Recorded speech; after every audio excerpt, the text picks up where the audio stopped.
Pemirsa, penyanyi dangdut Lesti Kejora melaporkan suaminya Rizky Bilar atas kasus dugaan kekerasan dalam rumah tangga di Polres Metro Jakarta Selatan. Hari ini dua saksi diperiksa, yakni karyawan dan teman dekat Lesti Kejora.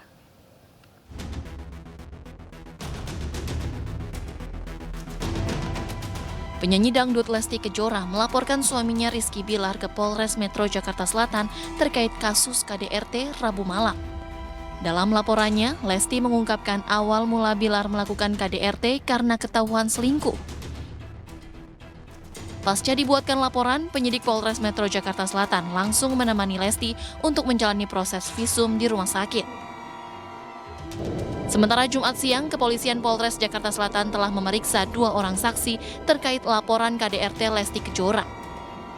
Dua orang saksi, yakni karyawan dan juga teman dekat Lesti yang diduga menyaksikan peristiwa KDRT tersebut. Selain dua saksi, polisi juga sudah mengumpulkan bukti lain, yakni hasil visum dan foto-foto pasca kejadian.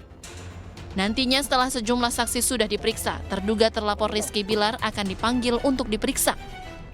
Kita butuh pemeriksaan, kita butuh dari saksi-saksi itu. Barang bukti, kemudian saksi-saksi.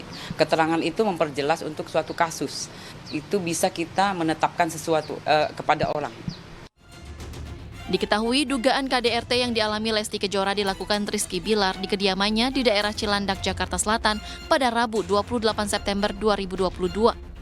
Rizky Bilar dilaporkan terkait pasal 4 Undang-Undang Nomor 23 Tahun 2004 tentang penghapusan kekerasan dalam rumah tangga. Dari Jakarta, Yola Duyanti, Iriansyah, iNews melaporkan. Pemirsa, Yayasan Ayah Sejuta Anak di Bogor, Jawa Barat digerebek polisi. Pemilik yayasan diduga terlibat penjualan anak dan praktik aborsi. Padahal sebelumnya pemilik yayasan menuai pujian karena menampung bayi terlantar.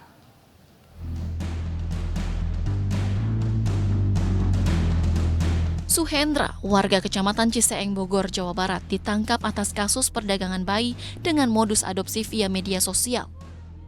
Kebanyakan yang menjadi korban adalah ibu yang hamil di luar nikah. Dengan iming-iming biaya persalinan gratis, ternyata anaknya diduga dijual ke pihak lain dengan harga 15 juta rupiah. Kasus ini terungkap setelah adanya laporan warga yang curiga dengan keberadaan ibu hamil kerap keluar masuk rumah milik Suhendra.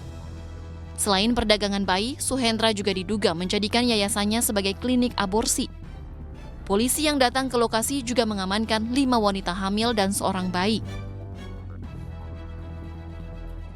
Modus yang dilakukan oleh pelaku dengan mengiming-imingi atau mengumpulkan para ibu hamil, kemudian selanjutnya nanti di dalam setelah proses persalinan anaknya akan serahkan kepada orang yang mengadopsi anak tersebut. Ketika digerebek, pelaku langsung menyerahkan diri dan hingga kini masih diperiksa di Polres Bogor. Pelaku dijerat pasal berlapis, yakni Undang-Undang Perlindungan Anak dan Penjualan Manusia dengan ancaman pidana maksimal 15 tahun penjara. Total semua ada 10. Yang udah lahiran berapa orang? Yang udah lahiran, yang di rumah aja ya, itu ada 5. Ada 5. Terus bayinya yang sudah sempat dijual? Itu nggak dijual sih, itu ibunya sendiri yang minta diadopsikan. Iya, bahasanya adopsi kan. Tetap kan ada transaksi pembayaran dong. Setiap bayi sama nggak harganya? Enggak, semuanya bayi itu ada di panti. Semua bayi ada di panti. Ada di panti. Total di panti ada 8. Suhendra sendiri dikenal sebagai ayah sejuta anak. Bersama yayasannya, Suhendra mengumpulkan ibu hamil yang tak memiliki suami melalui media sosial miliknya. Para ibu ini disediakan rumah dan dirawat hingga melahirkan. Atas aksinya, Suhendra sempat mendapatkan dukungan publik dan disebut sebagai pahlawan anak. Namun setelah dicek Dinas Sosial Kabupaten Bogor, proses adopsi yang dilakukan Yayasan Sejuta Anak ini menyalahi aturan yang ada. Tim Liputan iNews melaporkan. Dulu dipuji, sekarang dibui. Suhendra yang dijuluki ayah sejuta anak diduga memperdagangkan bayi yang ditampungnya. Ya, bagaimana modusnya dan apa alasannya? Kita akan membahasnya bersama Ibtu Hafiz Akbar, KBO Satreskrim Polres Bogor, kemudian Erwin Suryana, Komisioner Komisi Perlindungan Anak Daerah Kabupaten Bogor, serta undang warga Bogor, Jawa Barat yang tinggal di sekitar Yayasan Sejuta Anak. Selamat sore Bapak-Bapak, apa kabar? Selamat sore. Ya, kami ingin bertanya ke Pak Undang terlebih dahulu. Pak Undang, sejak kapan Anda mengenal pelaku dan sejak kapan ini pelaku tinggal di wilayah dekat tempat tinggal Anda, Pak? Saya mengenal saudara Suhendra sejak 2018. Nah, untuk tinggal di Desa Kuripan ya sekitar tahun 2019. Pak Suhendra itu masih ber-KTP Desa Cibentang. Baik, apakah saat tinggal di lokasi di dekat tempat tinggal Bapak, memang Pak Suhendra ini langsung membuka rumahnya untuk anak-anak bayi atau memang menunggu dulu setelah beberapa tahun baru kemudian membuka rumahnya untuk menampung anak-anak bayi, Pak? Sepengetahuan saya tidak langsung, Pak. Dia biasa-biasa saya tadinya, karena dia kan seorang marketing di perumahan itu. Bagaimana keseharian pelaku, Pak? Seperti apa pelaku di mata warga? Untuk keseharian pelaku ya biasa-biasa saja, Pak. Tidak ada yang mencurigakan, bergaul sama dengan warga. Ya, terkait yayasan yang dimilikinya, seperti apa yang diketahui warga? Oh, bahkan warga tidak mengetahuinya, Bu. Baik itu ketua RT, ketua RW, bahkan kepala desa sebelum ada temuan dari Dinsos. Baik, dari pengetahuan warga sekitar, warga taunya pelaku ini aktivitasnya apa, Pak? Dan adakah mungkin aktivitas yang mencurigakan yang dilakukan oleh pelaku? Oh, tidak ada, Pak. Karena kan si perempuan-perempuan itu selalu di dalam, Pak. Jarang berkeliaran keluar. Iya. Ya, Pak Undang, di media sosial pelaku sempat menampilkan sejumlah bayi yang dirawatnya. Apakah warga sekitar juga sering melihat bayi-bayi tersebut beraktivitas di rumah pelaku? Kalau sepengetahuan saya, warga tidak tahu, Bu. Karena kan si bayi jarang dibawa keluar, selalu di dalam kamar. Baik, tapi ini orang-orang yang datang ke rumah pelaku ini apakah terlihat mencurigakan kah, Pak? Apalagi mungkin ada orang hamil mungkin yang datang atau ibu-ibu dengan membawa anaknya. Ya, karena saya sebagai orang desa ya, saya tahu juga setelah ada laporan dari media itu, Pak. Karena mereka itu jarang keluar, jadi orang lain tuh warga perumahan nggak pernah tahu. Jadi apakah warga sering melihat ada ibu hamil datang ke rumah pelaku sehingga kemudian ada yang melaporkan aktivitas mencurigakan di sana, Pak? Nah, untuk warga tidak ada yang melaporkan, Bu. Karena kan mereka berangkat pakai mobil, pulang pakai mobil. Kebetulan rumah mereka kan di perumahan paling samping, paling pinggir. Jalannya buntu, jadi jalannya itu bukan dilewati oleh semua warga. Ya, apakah warga kerap mendengar suara tangisan bayi mungkin dari rumah pelaku, Pak? Sepengetahuan saya warga tidak ada, Bu, yang mendengar seperti itu. Bahkan warga juga tahu dari orang desa. Baik, kami ke Pak Erwin. Pak Erwin, modus seperti ini kalau untuk di wilayah Bogor sendiri, apakah memang baru ini pertama kali ditemukan atau mungkin beberapa tahun sebelumnya ada juga kasus yang sama? Ya, terima kasih Mas. Jadi memang kasus ini adalah yang diekspos baru pertama kali. Tetapi saya masih menduga bahwa ini adalah pintu masuk. Kemungkinan besar bisa saja ada yayasan-yayasan yang modusnya seperti itu atau dalam bentuk lain, sehingga ini memang meresahkan masyarakat seperti begitu. Jadi ini bagus dan kami apresiasi ke pihak kepolisian. Ini adalah pintu masuk. Jadi baguslah untuk kedepannya. Ya, Pak Erwin, ada berapa jumlah anak yang dirawat pelaku dan bagaimana kondisinya saat ini? Iya, jadi gini, ini kan awalnya memang perdagangan anak inilah ya. Jadi memang terungkap ketika informasinya ketika ada ibu yang melahirkan 5 orang, kemudian dengan ayah yang sama begitu kan seperti itu, sehingga ada beberapa pihak yang memang yang harus kita selamatkan itu terutama korban, dan pada saat itu memang sudah terselamatkan ada 5 orang yang memang kita rawat di rumah aman yang kita selenggarakan atau kita buat di Bogor sendiri gitu. Baik, Pak Erwin dan juga Pak Undang sudah bergabung juga bersama kita di sini. Ada Pak Hafiz Akbar, Ibtu Hafiz Akbar. Ini merupakan KPO Satreskrim Polres Bogor. Pak Hafiz, sejauh ini apa penyelidikan dari pihak kepolisian dan sudah berapa bayi yang dijual oleh pelaku? Siap. Jadi untuk saat ini penyelidikan kami sudah menetapkan tersangka dan melakukan pemeriksaan tambahan. Untuk bayi yang sudah dijual, sudah ada 1 yang sudah dijual dengan seharga 15 juta. Baik, sudah berapa lama pelaku melakukan aksi tak terpuji ini, Pak Hafiz? Dari keterangan yang kami dapatkan dari awal tahun 2022. Baik Pak Ibtu Hafiz, benarkah selain melakukan perdagangan anak, pelaku ini juga membuka praktik aborsi ilegal? Kalau dari pemeriksaan kami tidak ada yang mengarah dalam praktik aborsi tersebut, namun tentunya kami akan tetap melakukan pendalaman aktivitas apa saja yang dilakukan oleh tersangka dalam rumah tersebut. Baik, pelaku mengaku memiliki yayasan untuk menampung bayi-bayi terlantar nih Pak. Bagaimana legalitas dari yayasan tersebut? Jadi untuk yayasan yang digunakan oleh pelaku itu Yayasan Ayah Sejuta Anak, tentunya tidak memiliki legalitas, sudah dicek bersama oleh Kementerian PPPA dan juga Dinas Sosial Kabupaten Bogor, dan itu tidak memiliki landasan hukum tentang yayasan.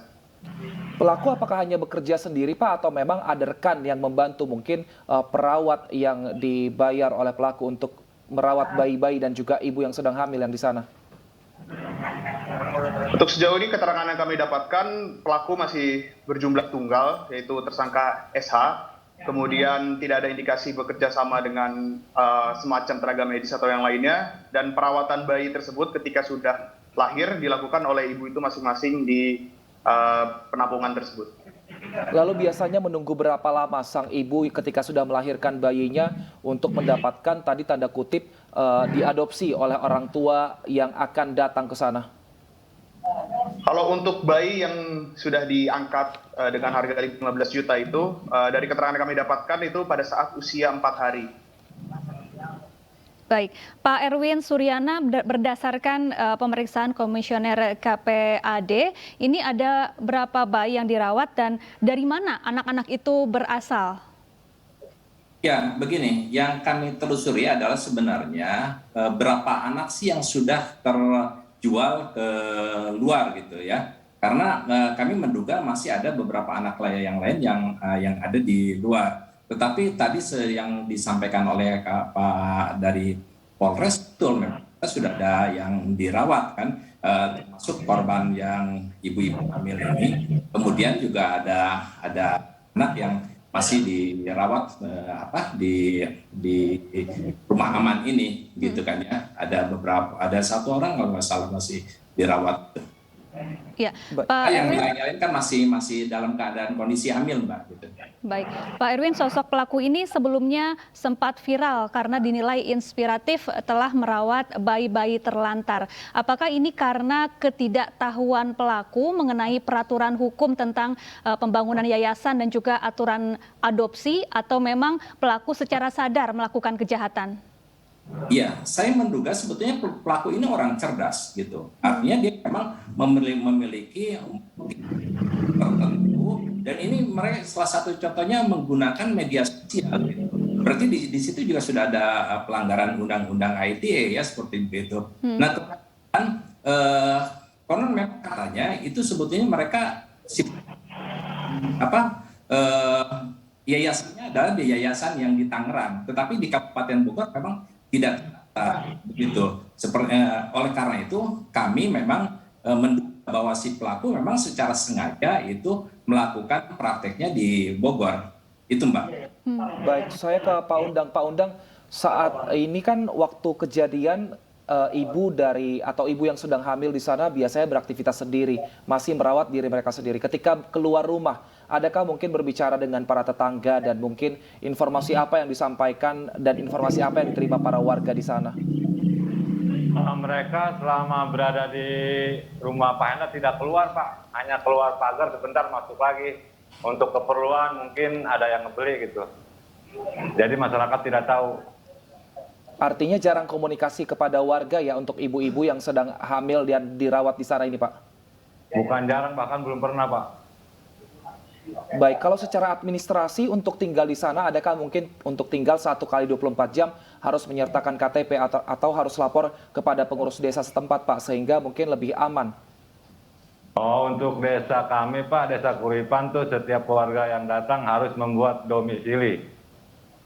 Domisili berlaku 1 tahun. Ya. Hanya itu aja, Pak. Baik, Pak Ibtu Hafiz, hingga saat ini sudah total berapa bayi yang menjadi korban perdagangan orang ini dan berapa tarif yang diminta pelaku atas perdagangan bayi ini? Seperti sudah kami sampaikan, untuk bayi yang diangkat dengan seharga 15 juta rupiah itu berjumlah 1, namun sudah ada 4 bayi yang lahir di dalam penampungan tersebut.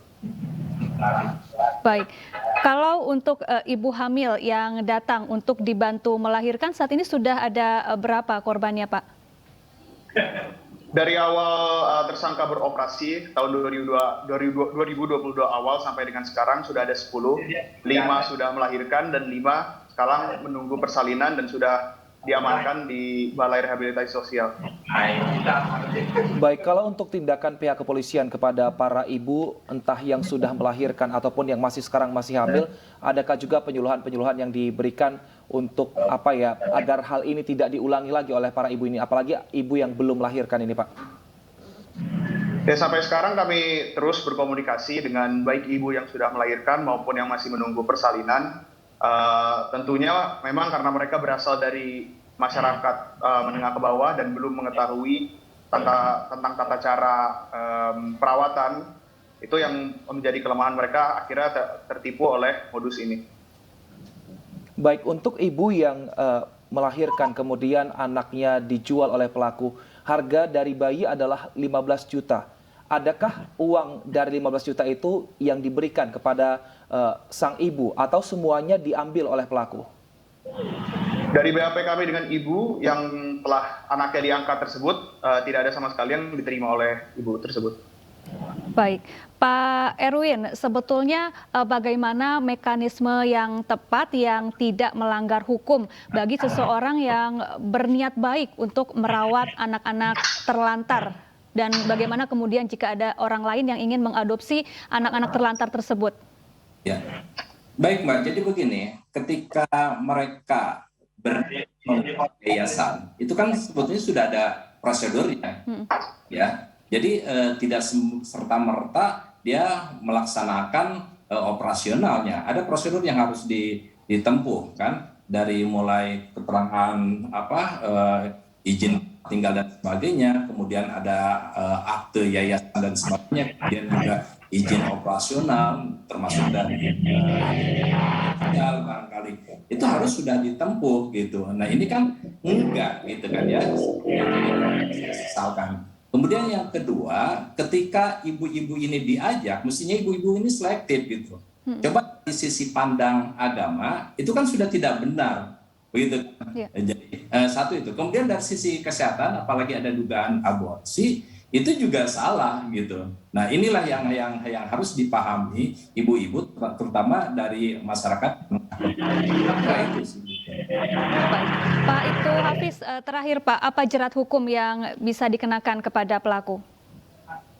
Ya, untuk tersangka ini kami jerat dengan Undang-Undang Perlindungan Anak beserta dengan Undang-Undang Tindak Pidana Pemberantasan Tindak Pidana Perdagangan Orang untuk ancaman pidana minimal 3 tahun penjara dan maksimal 15 tahun penjara beserta dengan denda minimal 50 juta rupiah dan maksimal 300 juta rupiah. Baik, terima kasih Ibtu Hafiz Akbar, KBO Satreskrim Polres Bogor, dan juga Pak Erwin Suryada, Komisioner KPAD Bogor, dan juga Pak Undang Mardani, telah bergabung bersama kami di Ini Sore. Sehat selalu Bapak-Bapak.